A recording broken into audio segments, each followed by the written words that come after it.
Biggest scam ആണ്. രാവും പകലും കഷ്ടപ്പെട്ട് ഒരുപാട് വർഷം അധ്വാനം. എന്തുകൊണ്ടാണ് നീറ്റ് 2024 ഇത്രയും സസ്പീഷ്യസ് ആയിരുന്നു? എലക്ഷൻ നടക്കുന്ന അതേ ദിവസം തന്നെ ഇവരെന്ത് ചെയ്തു? എക്സാം റിസൾട്ട് പതിവായിട്ട് നമ്മൾ ഈ ചോദ്യം ചോദിച്ചപ്പോൾ അവര് പറഞ്ഞ ന്യായങ്ങൾ എന്തൊക്കെ പേർക്കാണ് ആഡ് ഓൺ മാർക്ക് കിട്ടി. കോടതിന്റെ ഒരു വിധി ഉണ്ടായിരുന്നു. എന്താന്ന് വെച്ചാൽ ഈ എക്സാം ബ്ലാങ്ക് ആയിട്ടുള്ള കോളം ഈ ടീച്ചർമാർ ഫില്ല് ചെയ്തു എന്ന് പറയുന്നത് തൽക്കാലത്തിലെ വായ മൂടി കെട്ടാനുള്ള ഒരു.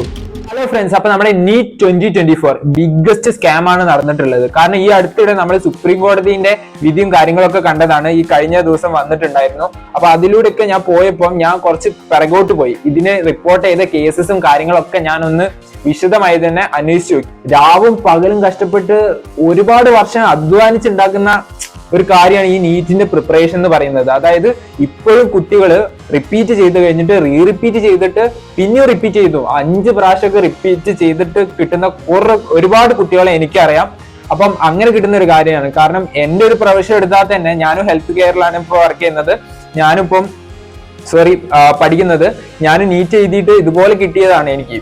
ഓക്കെ, ഞാൻ ഇപ്പോൾ BDS പഠിച്ചുകൊണ്ടിരിക്കുക ഗവൺമെന്റ് മെഡിക്കൽ കോളേജിൽ. ഓക്കെ, അപ്പം എനിക്ക് തന്നെ പറയാനുള്ളത്, കാരണം അന്നും ഇത്തരത്തിലുള്ള സ്കാം നടന്നു എന്നുള്ളതിന് തെളിവ് നമുക്ക് ലഭിച്ചിട്ടില്ല. ഓക്കെ, അപ്പൊ നമുക്ക് നീറ്റ് 2024 പറ്റി പറയുകയാണെങ്കിൽ എന്തുകൊണ്ടാണ് നീറ്റ് 2024 ഇത്രയും സസ്പീഷ്യസ് ആയതെന്ന് വെച്ച് കഴിഞ്ഞാൽ നമ്മളെ റിസൾട്ട് വന്ന ഉടൻ തന്നെ ഏകദേശം 67 പിള്ളേർക്കാണ് ഫുൾ മാർക്ക് കിട്ടിയത്. അതായത് 720 ഓഫ് 720. കാരണം എന്താ വെച്ചാല് പിൻകാലത്ത് നടന്ന നീറ്റ്, അതായത് 2018 നീറ്റ് നമ്മുടെ NTA ഏറ്റെടുത്ത് നടക്കുന്നത്. അതായത് നാഷണൽ ടെസ്റ്റിംഗ് ഏജൻസി ഏറ്റെടുത്തിട്ട് നീറ്റ് നടത്തുന്നത് അപ്പോഴാണ്. ഏകദേശം 2016 നീറ്റ് നമുക്ക് നിലവിൽ വന്നത്. അപ്പൊ അത് വേറെ സ്റ്റേറ്റ് ബോർഡുകളൊക്കെ ആയിരുന്നു കൂടുതൽ നടത്തിയിരുന്നത്. പക്ഷേ 2018 മുതൽ സെൻട്രലൈസ്ഡ് ആയിട്ട് NTA നടത്താൻ തുടങ്ങി നീറ്റ്. ഓക്കെ, അപ്പം അത് വഴി തന്നെ നമുക്ക് മനസ്സിലാക്കാം എത്രത്തോളം നമ്മുടെ നാഷണലിൽ ഒരു പ്രധാനപ്പെട്ട എക്സാം ആണ് അത്. കാരണം കേന്ദ്രത്തിൽ നേരിട്ട് നടത്തുന്ന ഒരു എക്സാം ആണ്. നമുക്ക് നീറ്റ് ആയിട്ട് നമ്മുടെ മെഡിക്കൽ ആയാലും നമ്മൾ പാരാമെഡിക്കൽ ആയാലും പിന്നെ BDS, സിദ്ധ, യുനാനി, വെറ്റിനറി എല്ലാത്തിലേക്കും നമുക്ക് ഹെൽത്ത് കെയർ മേഖലയ്ക്ക് നമുക്ക് എൻട്രൻസ് എന്ന് പറയുന്നത് ഈ നീറ്റ് ആണ്. ഓക്കെ, അപ്പൊ എത്രത്തോളം പ്രാധാന്യം കൊടുക്കേണ്ട ഒരു എക്സാം ആണെന്ന് നിങ്ങൾ മനസ്സിലാക്കണം. അപ്പം അതിലാണ് നമുക്ക് ഏകദേശം 67 പിള്ളേര് 720 on 720 നമ്മളെ നീറ്റിൽ നേടിയിട്ടുള്ളത്. ഓക്കെ, പിൽക്കാലത്ത് നോക്കുകയാണെങ്കിൽ അതായത് നീറ്റ് നമുക്ക് തുടങ്ങിയ തൊട്ടിട്ടുള്ള ചരിത്രം നോക്കുകയാണെങ്കിൽ ഏകദേശം ഒരു കുട്ടി അല്ലെങ്കിൽ 2 കുട്ടി അല്ലെങ്കിൽ മാക്സിമം പോയ 4 പിള്ളേർക്ക് വരെ ഇതുവരെ അതായത് ഫുൾ മാർക്ക് അല്ല എയർ 1 വന്നിട്ടുള്ളൂ. ഇവിടെ 67 പിള്ളേരാണ് ഫുൾ മാർക്ക് മേടിച്ചിട്ട് ഓൾ ഇന്ത്യ റാങ്ക് 1 വന്നിരിക്കുന്നത്. ഓക്കെ, അപ്പൊ തന്നെ നമുക്ക് മനസ്സിലാക്കാം എന്തോ ഒരു ചതി നടന്നിട്ടുണ്ടെന്ന്. ഓക്കെ, രണ്ടാമത്തെ ഒരു കാര്യം എന്ന് പറയുന്നത് നീറ്റില് ഒരിക്കലും 718 719 മാർക്ക് കിട്ടില്ല. കാരണം ആഡ് ഓൺ മാർക്ക് എന്ന് പറഞ്ഞു കഴിഞ്ഞാൽ നമുക്ക് ഒരു ക്വസ്റ്റ്യൻ ശരിയായി കഴിഞ്ഞാൽ 4 മാർക്ക് കിട്ടുക. ഒരു ക്വസ്റ്റ്യൻ തെറ്റി കഴിഞ്ഞാൽ നമുക്ക് 1 മാർക്ക് പോവുക ചെയ്യുക. അപ്പൊ ഒരിക്കലും നമുക്ക് 720 ഔട്ട് ഓഫ് വരുമ്പോൾ 718 719 ഒരിക്കലും വരുന്ന ഒരു നമ്പറില്ല. അപ്പം അത് ഒരു ചോദ്യത്തിന് ഇടയാക്കിയിട്ടുണ്ട്. പിന്നീട് വന്നത് ഒരു എക്സാം സെന്ററിൽ 6 പിള്ളേർക്ക് ടോപ്പറായി വന്നു എന്നുള്ളതാണ്. അതായത് ഒരേ എക്സാം സെന്ററിൽ ഒരേ സ്കൂളിൽ ഇരുന്നിട്ട് എക്സാം എഴുതിയ പിള്ളേർക്ക് 6 പിള്ളേര് എന്ത് വന്നു? ടോപ്പ് റാങ്കേഴ്സ് ആയിട്ട് വന്നു എന്നുള്ളതാണ്. ഓക്കെ, അപ്പം പിന്നെ ക്വസ്റ്റ്യൻ പേപ്പർ ലീക്കേജ്, അത് ഞാൻ പറയേ വേണ്ട. അതിന്റെ ഒരു സ്റ്റോറി തന്നെ ഞാൻ നിങ്ങൾക്ക് പറഞ്ഞു തരണം വരുന്ന സമയത്ത്. ഓക്കെ, അപ്പൊ ഇത്രയൊക്കെ കാര്യങ്ങളാണ് നീറ്റിനെ ഇത്രയും സസ്പീഷ്യസ് ആക്കി വെച്ചിട്ടുള്ള കാര്യങ്ങൾ. പിന്നെ നീറ്റിനെ സസ്പീഷ്യസ് ആക്കിയ വേറൊരു കാര്യം കൂടിയുണ്ട്. എന്താന്ന് വെച്ചാൽ നീറ്റിന്റെ റിസൾട്ട് റിലീസ് ചെയ്യാൻ പോകുന്ന ഡേറ്റ് ഉണ്ടായിരുന്നു, ഏകദേശം പറഞ്ഞു വെച്ചിട്ടുണ്ട്. അപ്പൊ ആ ഡേറ്റിന് 10 ദിവസം മുന്നേ തന്നെ ഇവരെന്ത് ചെയ്തു? റിസൾട്ട് പബ്ലിഷ് ചെയ്തു. എന്ന് ആ എലക്ഷൻ നടക്കുന്ന സമയത്ത്, ലോക്സഭ എലക്ഷൻ നടക്കുന്ന അതേ ദിവസം തന്നെ ഇവരെന്ത് ചെയ്തു? എക്സാം റിസൾട്ട് പബ്ലിഷ് ചെയ്തു. അപ്പം അതിന്റെ ബാക്കിൽ നമ്മൾ ജസ്റ്റ് ഒന്ന് ചിന്തിച്ചു നോക്കി കഴിഞ്ഞാൽ നമുക്ക് അറിയാൻ കഴിയുന്ന ഒരു കാര്യം എന്താ വെച്ചാല് ഈ എലക്ഷൻ ആയതുകൊണ്ട് മീഡിയക്കാരും, അതായത് ഇവർക്ക് ഓൾറെഡി റിസൾട്ട് വന്നു കഴിഞ്ഞാൽ ഇവർ ചെക്ക് ചെയ്യില്ല. അപ്പൊ ഇവർക്ക് ഓൾറെഡി മനസ്സിലായി 67 പിള്ളേരൊക്കെ 720 എങ്ങനെയാ വന്ന് അങ്ങനെയൊക്കെ കാൽക്കുലേറ്റ് ചെയ്ത് അവരൊരു ബുദ്ധിപൂർവ്വം കളിച്ച കളിയാണ്. അതായത് എലക്ഷന്റെ അന്ന് തന്നെ എന്ത് ചെയ്തു? റിസൾട്ട് പബ്ലിഷ് ചെയ്തു. അത് ഒരു ചോദ്യചിഹ്നമായിട്ട് നിലനിൽക്കുകയാണ്. കാരണം എന്താ വെച്ചാല് എലക്ഷന്റെ സമയത്ത് മീഡിയക്കാരൊക്കെ എന്തായിരിക്കും? എല്ലാവരും എൻഗേജ്ഡ് ആയിരിക്കും ഇലക്ഷന്റെ കാര്യമായിട്ട്. അപ്പൊ എന്തായാലും ആരും ഇത് ശ്രദ്ധിക്കില്ല എന്നുള്ള ഒരു ധാരണയിലാണ് നമുക്കൊരു നിഗമനത്തിൽ എത്താൻ കഴിയുന്നത്. അവർ അന്ന് തന്നെ 10 ദിവസം മുന്നേ തന്നെ നമ്മുടെ നീറ്റിന്റെ റിസൾട്ട് പബ്ലിഷ് ചെയ്തത്. ഓക്കെ, അപ്പൊ അന്ന് തന്നെ വന്ന കുറെ ചോദ്യങ്ങളാണ് ഇതേമാതിരിയുള്ള റാങ്കിന്റെ കാര്യമായാലും എക്സാം സെന്ററിന്റെ കാര്യമായാലും ഒക്കെ വന്നിട്ടുള്ള കാര്യങ്ങൾ. ഓക്കെ, അപ്പം എനിക്ക് പറയാനുള്ളത് എന്താ വെച്ചാല് ഇത്രയും പിള്ളേര് കഷ്ടപ്പെട്ട് എഴുതിയത്, ഏകദേശം 23 ലക്ഷത്തോളം പിള്ളേരാണ് ഇപ്രാവശ്യം. പിള്ളേരല്ല, നമ്മളെ നീറ്റിന് ഏജ് ലിമിറ്റ് ഇല്ല, അതുകൊണ്ട് എത്ര വയസ്സുള്ള ആൾക്ക് വേണമെങ്കിലും നമുക്ക് നീറ്റ് എഴുതാവുന്നതാണ്. ഓക്കെ, അപ്പം ഇത്ര 23 ലക്ഷത്തോളം പേരാണ് എഴുതിയിട്ടുള്ളത്. അപ്പം NTA പൊതുവായിട്ട് നമ്മൾ ഈ ചോദ്യം ചോദിച്ചപ്പോൾ അവര് പറഞ്ഞ ന്യായങ്ങൾ എന്താ വെച്ചാല് കൂടുതൽ പിള്ളേര് എക്സാം എഴുതി, പിന്നെ നീറ്റ് എക്സാം കഴിഞ്ഞതിലും എളുപ്പമായിരുന്നു എന്നാണ് അവർ പറഞ്ഞത്. പക്ഷെ നമ്മൾ പിൻകാലത്തെ കുറെ പേപ്പർ നോക്കുകയാണെങ്കിൽ ഇതിനും എളുപ്പമായിട്ട് നീറ്റ് വന്നിട്ടുള്ള കുറെ 2-3 പേപ്പേഴ്സ് ഉണ്ട്. അപ്പൊ അതിൽ വരെ ഫുൾ മാർക്ക് ആരും വന്നിട്ടില്ല. ഇത് അതേ സമയമാണ് ഇവിടെ 67 പേർക്ക് ഫുൾ മാർക്ക് കിട്ടിയത്. ഓക്കെ, അപ്പൊ ഇതൊക്കെയാണ് അവർ ന്യായമായിട്ട് പറഞ്ഞത്. പിന്നെ ഗ്രേസ് മാർക്കിനെ പറ്റിയിട്ട് ഞാൻ ഒന്ന് പറയുകയാണെങ്കിൽ ടോപ്പേഴ്സ് ആയ 720 കിട്ടിയ 67 പിള്ളേരിൽ ഏകദേശം 50 പേർക്കാണ് ആഡ് ഓൺ മാർക്ക് കിട്ടിയിട്ടുള്ളത്. അപ്പൊ അതിൽ ആഡ് ഓൺ മാർക്കും ഉണ്ട്, ഗ്രേസ് മാർക്കും ഉണ്ട്. 6 പേർക്ക് ഗ്രേസ് മാർക്കും ഉണ്ട്, മറ്റു പിള്ളേർക്ക് ആഡ് ഓൺ മാർക്കും ഉണ്ട്.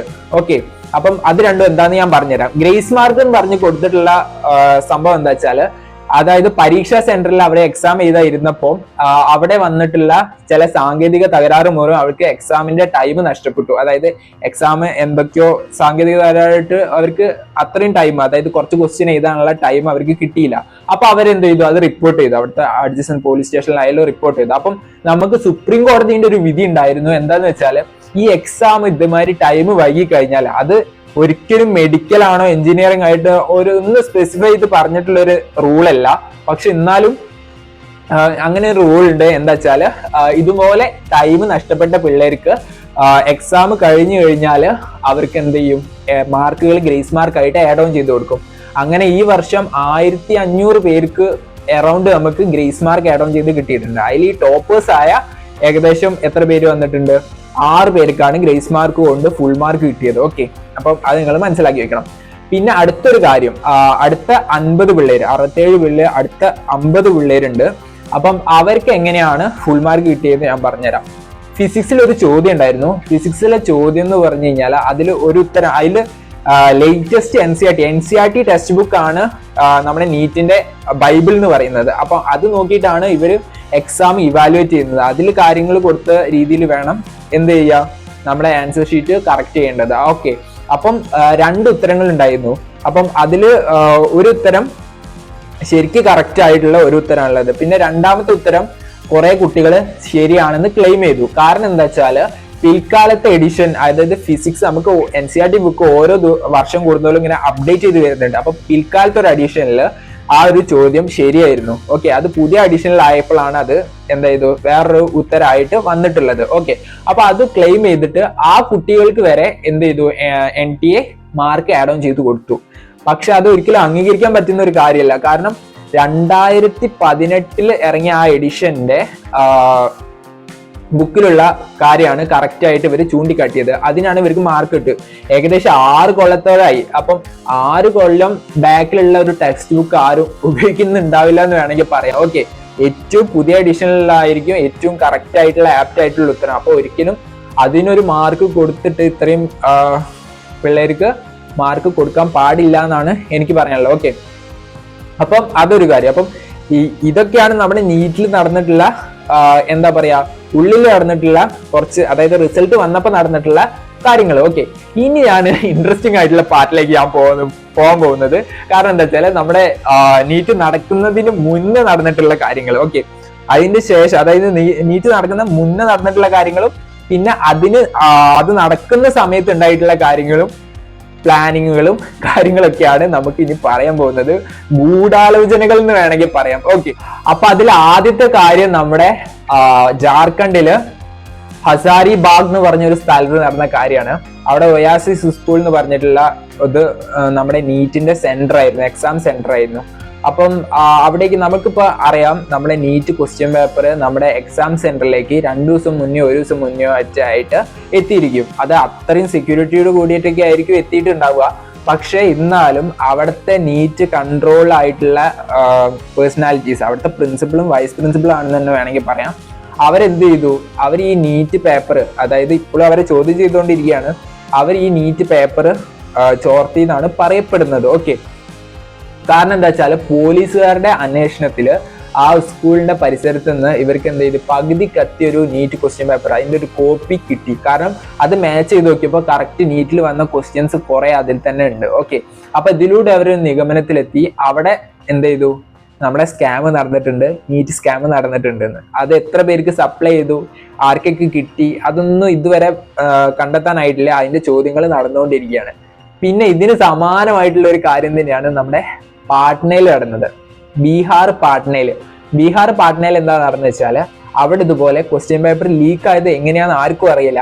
ലീക്കായ ശേഷം ഈ ലീക്കായ വ്യക്തി ഒരു ഹോസ്റ്റൽ, അതായത് ഒരു ഹോസ്റ്റൽ അവര് റെന്റിന് എടുക്കുകയാണ്. എന്നിട്ട് എക്സാമിന്റെ തലേ ദിവസം അവർക്ക് പൈസ കൊടുത്തിട്ടുള്ള ആൾക്കാർ, അതായത് ഈ എക്സാം ക്വസ്റ്റ്യൻ പേപ്പർ തൻ്റെ കയ്യിൽ ഉണ്ട് എന്ന് അറിയിച്ചപ്പോൾ കുറെ പേര് അവർക്ക് പൈസ കൊടുത്തു. അതായത് ലക്ഷങ്ങൾ, 30 ലക്ഷം 20 ലക്ഷം അങ്ങനെ കുറെ പൈസകൾ കൊടുത്തു. ഓക്കെ, അപ്പം അവരെന്ത് ചെയ്തു, അന്ന് രാത്രി അല്ലെങ്കിൽ നീറ്റിന്റെ തലേ ദിവസം ഒരു സ്ഥലത്ത് ഒത്തുകൂടിയിട്ട് ആ ഉത്തരം മൊത്തം ഡിസ്കസ് ചെയ്തിട്ട് കിട്ടി. ഓക്കെ, അപ്പം അത്തരത്തിൽ കുറെ പിള്ളേര് അന്ന് എക്സാം എഴുതിയിട്ടുണ്ട്. ഓക്കെ, അപ്പം അത് വേറൊരു കാര്യം.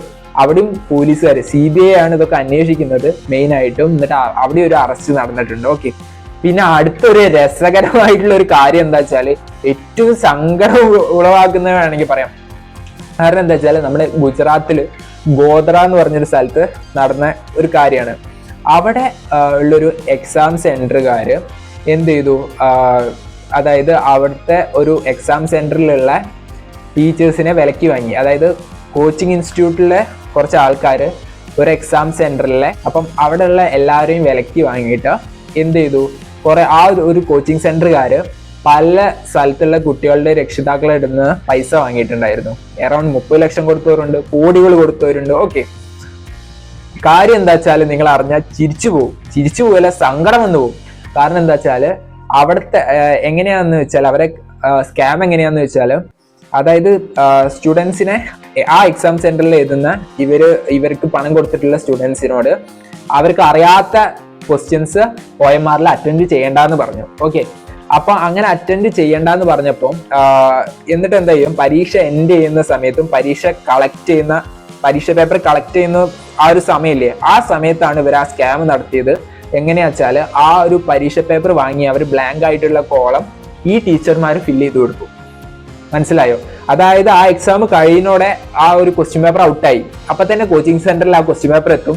അവരൊരു നിമിഷം ഒരു 50 മിനിറ്റ്സ് കൊണ്ട് അവിടുത്തെ ടീച്ചേഴ്സ് അത് സോൾവ് ചെയ്തിട്ട് ഇവിടേക്ക് എത്തിക്കും. ഇവിടുന്ന് എന്ത് ചെയ്യും, ഈ ടീച്ചേഴ്സ് എന്ത് ചെയ്യും, ബബിൾ ചെയ്തിട്ട് ആൻസർ ശരിയാക്കി കൊടുക്കും. അതായിരുന്നു അവിടുത്തെ ടൈം. അതെങ്ങനെ പിടിക്കപ്പെട്ടത് എന്ന് വെച്ചാൽ അവിടെ നമുക്ക് പെട്ടെന്ന് ഒരു റെയ്ഡ് വന്നു. ആ റെയ്ഡിലൂടെയാണ് ഇത്തരത്തിലുള്ള ഒരു സ്കാം അവിടെ നടക്കുന്നുണ്ട് എന്ന് മനസ്സിലായത്. ഓക്കെ, അപ്പൊ ഈ പാട്നയിലും ബീഹാറിലും ഗുജറാത്തിലും ഒക്കെ നടന്ന ഈ സംഭവം എന്ന് പറഞ്ഞു കഴിഞ്ഞാൽ ഇതൊക്കെ നീറ്റ് കഴിഞ്ഞിട്ടുള്ള അന്വേഷണം മൂലമാണ് മനസ്സിലാക്കാൻ കഴിഞ്ഞത്. ഓക്കെ, അപ്പൊ നീറ്റിൽ സ്കാം നടന്നിട്ടുണ്ട്. അപ്പം നീറ്റിൽ നമ്മൾ മുന്നേ പറഞ്ഞ കാര്യങ്ങളൊക്കെ ഉണ്ടല്ലോ, അതൊക്കെ കൂട്ടി വായിച്ചിട്ട് ആൾക്കാർ ക്യാമ്പയിൻ ചെയ്യാനും കാര്യങ്ങളൊക്കെ തുടങ്ങിയപ്പം ഈ പോലീസുകാർ ഫെർദർ ആയിട്ട് അന്വേഷിക്കാൻ തുടങ്ങിയപ്പോൾ മനസ്സിലായ കാര്യങ്ങളാണ് ഇത്തരം കാര്യങ്ങളൊക്കെ നടന്നിട്ടുണ്ട് എന്നുള്ളത്. ഓക്കെ, അപ്പം ഇതൊന്നും ഇത്തരത്തിലുള്ളൊരു കാര്യം നടന്നിട്ടുണ്ടോ ഇല്ലേന്ന് നമുക്ക് പിൽക്കാലത്ത് നടന്നിട്ടുണ്ടോ ഇല്ലേന്ന് ഒരിക്കലും പറയാൻ പറ്റില്ല. കാരണം ഉണ്ടാവാം, കാരണം ഇതിപ്പോ അന്വേഷിച്ചുകൊണ്ട് കണ്ടെത്തി, അല്ലെങ്കിലോ അതാ പറഞ്ഞ അന്വേഷിക്കാൻ കാരണം ഇത്തരത്തിലുള്ള ഒരു സസ്പീഷ്യസ് ആയിട്ടുള്ള കാര്യം കണ്ടതുകൊണ്ട്. ഓക്കെ, ഇവര് ഇത് കഴിഞ്ഞ ശേഷം എന്ത് ചെയ്തു, ഇവര് റീനീറ്റ് നടത്തി. അതെന്താ, ഗ്രേസ് മാർക്ക് അതൊരു ആ റീനീറ്റ് എന്ന് പറയുന്നത് തൽക്കാലത്തിലെ വായ മൂടി കെട്ടാനുള്ള ഒരു കാര്യമാണ്. കാരണം ആകെ കുറച്ച് പിള്ളേരായി പിന്നെ എഴുതിയിട്ടുള്ളൂ. ഗ്രേസ് മാർക്ക് കിട്ടിയവർക്ക് ഗ്രേസ് മാർക്ക് ഒഴിവാക്കിയിട്ട് മാർക്ക് ആഡ് ചെയ്യാം, അല്ലെങ്കിൽ എന്ത് ചെയ്യാം, അവർക്ക് റീനീറ്റ് ചെയ്തിട്ട് ഒന്നും കൂടി നീറ്റിന് അപ്പിയർ ചെയ്തിട്ട് മാർക്ക് കൂടുതൽ വാങ്ങാം. അങ്ങനെ ഒരു ഓഫർ കൊടുത്തു. അപ്പൊ അത് ആകെ കുറച്ച് പിള്ളേരെ എഴുതിയിട്ടുള്ളൂ. ഓക്കെ, അപ്പം അതുകൊണ്ടൊന്നും കാര്യമില്ല. എത്രത്തോളം ക്വസ്റ്റ്യൻ പേപ്പർ ചോർന്നൊന്നും നമുക്ക് ഇതുവരെ പറയാനായിട്ടില്ല. നമ്മുടെ സുപ്രീം കോടതി കഴിഞ്ഞ ദിവസം നമുക്ക് വിധി വന്നിരുന്നു. ഫൈനൽ വിധിയല്ല, ഫൈനൽ വിധി ഇനി നമുക്കൊരു 2-3 ദിവസം കൂടി കഴിഞ്ഞാൽ അറിയാൻ കഴിയും. ഓക്കെ, അപ്പം അവരുടെ ഒരു എല്ലാത്തിനും, അതായത് ഇപ്പൊ ടൈം നടന്നുകൊണ്ടിരിക്കുക, നമ്മുടെ അലോട്ട്മെന്റ് പ്രോസസ്സ് നടന്നുകൊണ്ടിരിക്കേണ്ട സമയമാണ്. അപ്പം ഈ സമയം എത്രയും പെട്ടെന്ന് ഇത് ഗൗരവമായിട്ട് നമ്മൾ കാണേണ്ട ഒരു സംഭവമാണ്. കാരണം നമുക്ക് ഫെർദർ ആയിട്ടുള്ള അടുത്ത ബാച്ചും കാര്യങ്ങളൊക്കെ വരാൻ പോവുകയാണ്. ഓക്കെ, അപ്പൊ ഈ സുപ്രീം കോടതി പറഞ്ഞ എന്താ വെച്ചാല് എത്രത്തോളം തെറ്റ് നടന്നിട്ടുണ്ട്, എത്രത്തോളം ഈ ക്വസ്റ്റ്യൻ പേപ്പർ ചോർന്നിട്ടുണ്ട് എന്ന് നമ്മൾ വിലയിരുത്താനാണ് അവർ പറഞ്ഞിട്ടുള്ളത്. ഓരോ കമ്മീഷൻ നിയമിച്ചിട്ട് ആ കമ്മീഷനോട് അവർ റിപ്പോർട്ട് സബ്മിറ്റ് ചെയ്യാനാണ് പറഞ്ഞിട്ടുള്ളത്. അപ്പം നമുക്ക് 2-3 ദിവസം കഴിഞ്ഞാൽ അറിയാം ഫൈനൽ ആയിട്ടുള്ള വിധി എന്താന്ന്, റീനീറ്റ് വരുമോ ഇല്ലേ എന്നൊക്കെ നമുക്കറിയാം. കാരണം റീനീറ്റ് അനിവാര്യം തന്നെയാണ്. ഇതിപ്പം ഒന്നാമത് എനിക്ക് പറയാനുള്ളത്, ഇത്രയും വലിയൊരു പരീക്ഷയിൽ തന്നെ ഇത്രയും സ്കാം നടക്കുന്നുണ്ടെങ്കിൽ ബാക്കിയുള്ള നമ്മളെ സ്റ്റേറ്റ് ലെവലുള്ളതും അങ്ങനത്തെ ആയിട്ടുള്ള പരീക്ഷകളിലൊക്കെ എത്രത്തോളം നടന്നിട്ടുണ്ടാവും എന്ന് നിങ്ങളൊന്ന് ചിന്തിച്ചോ. ഓക്കെ, അപ്പൊ പിന്നെ എനിക്ക് ഒരു രസകരമായിട്ടുള്ള വേറൊരു കാര്യം കൂടി എനിക്ക് പറയാനുണ്ട്. നമ്മൾ ഗുജറാത്തിൽ ഇതുപോലെ ഒരു കുട്ടി അവിടുത്തെ ഗുജറാത്ത് ബോർഡ്സ് എഴുതിയിട്ടുണ്ടായിരുന്നു. അതിൽ ആ കുട്ടി ഫിസിക്സിലും കെമിസ്ട്രിയിലും ഒന്നും പാസ്സായിട്ടില്ല. ഓക്കെ, ആ കുട്ടി നീറ്റ് ചെയ്തപ്പോൾ ആ കുട്ടിക്ക് കിട്ടിയ മാർക്ക് 705. അത് നിങ്ങളൊന്ന് ചിന്തിച്ചു നോക്കി, എന്ന് കറക്റ്റായിട്ട് ഒന്ന് ചിന്തിച്ചു നോക്കി എന്തായിരിക്കും സംഭവിച്ചിട്ടുണ്ടാവുക എന്ന്. ഓക്കെ, കാരണം എന്താ വെച്ചാൽ ഒരിക്കലും, അതായത് 50% ഒരു ബോർഡിൽ കിട്ടിയ കുട്ടി ഒരിക്കലും ഒരു MBBS കോളേജിലേക്ക് ഒരിക്കലും എലിജിബിൾ അല്ല എന്നുള്ളതാണ് വേറൊരു സത്യം. ഓക്കെ, അപ്പോൾ ഇത്രത്തോളം സ്കാമുകളും കാര്യങ്ങളൊക്കെ ഈ നമ്മുടെ ഇന്ത്യയിൽ നടന്നിട്ടുണ്ട്. അപ്പൊ ഇത്രയൊക്കെ കാര്യങ്ങളാണ് എനിക്ക് ഇതിനെപ്പറ്റി പറയാനുള്ളത്. ഇനി നിങ്ങൾ തന്നെ നിങ്ങളുടെ ഒരു മനസാക്ഷിനോട് ചോദിച്ചിട്ട് വിലയിരുത്തുക. ഇത് കറക്റ്റ് ഫെർദർ ആയിട്ട് ഫോർവേഡ് ചെയ്യുക, എല്ലാവർക്കും ഷെയർ ചെയ്യുക. നിങ്ങൾ നീറ്റ് എഴുതിയ ഒരു സ്റ്റുഡന്റ് ആണെങ്കിൽ ഒരിക്കലും നിങ്ങൾക്ക് എന്താ പറയുക നീതി നഷ്ടപ്പെടാൻ പാടില്ല. അതുകൊണ്ടൊക്കെയാണ് ഞാൻ ഒരു വീഡിയോ ചെയ്തിട്ടുള്ളത്. എല്ലാവരും ഇതിന്റെ ഗൗരവം മനസ്സിലാക്കണം. ഓക്കെ, അപ്പം ഇതിന് എനിക്ക് മുന്നോട്ട് വെക്കാനുള്ള കുറച്ച് സൊല്യൂഷൻ എന്താ വെച്ചാൽ, എക്സാം നമുക്ക് കുറച്ചും കൂടി ഓൺലൈൻ ആക്കി കഴിഞ്ഞാൽ കുറച്ചും കൂടി നന്നായിരിക്കും. കാരണം നമുക്ക് ഇതുപോലുള്ള OMR മാറ്റി ചെയ്ത് അങ്ങനത്തെ ഒരു ക്രൈം നമുക്ക് ഇതിൽ നടത്താൻ പറ്റില്ല എന്നുള്ളതാണ് ഒരു കാര്യം. അപ്പം എക്സാം ഓൺലൈനിലാക്കിനെ പറ്റിയിട്ട് ചിന്തിക്കുന്നത് വളരെ നല്ലതാണ്. ഓക്കെ, അപ്പം അത് തന്നെ ആയിരിക്കും ഒരു ബിഗർ സൊല്യൂഷൻ അതിനായിട്ട് ഉണ്ടാവുക. ഓക്കെ, അപ്പോൾ ഇത്രയൊക്കെ കാര്യങ്ങളാണ് പറയാനുള്ളത്. നമുക്ക് കഷ്ടപ്പെട്ട് പഠിച്ചവരുടെ ഒരു കണ്ണീര് നമ്മൾ ഒരിക്കലും കാണാതെ പോരുതെന്നാണ് പറയാനുള്ളത്. അപ്പൊ ഇത്രയൊക്കെ ഉള്ളൂ ഇന്നത്തെ വീഡിയോ. എല്ലാവർക്കും ഇതിന്റെ ഗൗരവം മനസ്സിലായി എന്ന് വിചാരിക്കുന്നു. അപ്പൊ ഇതിനും നല്ല വീഡിയോസും കാര്യങ്ങളൊക്കെ ആയിട്ട് നമുക്ക് ഇനിയും വരാം. അപ്പൊ അതുവരേക്കും it's me Navneeth signing of.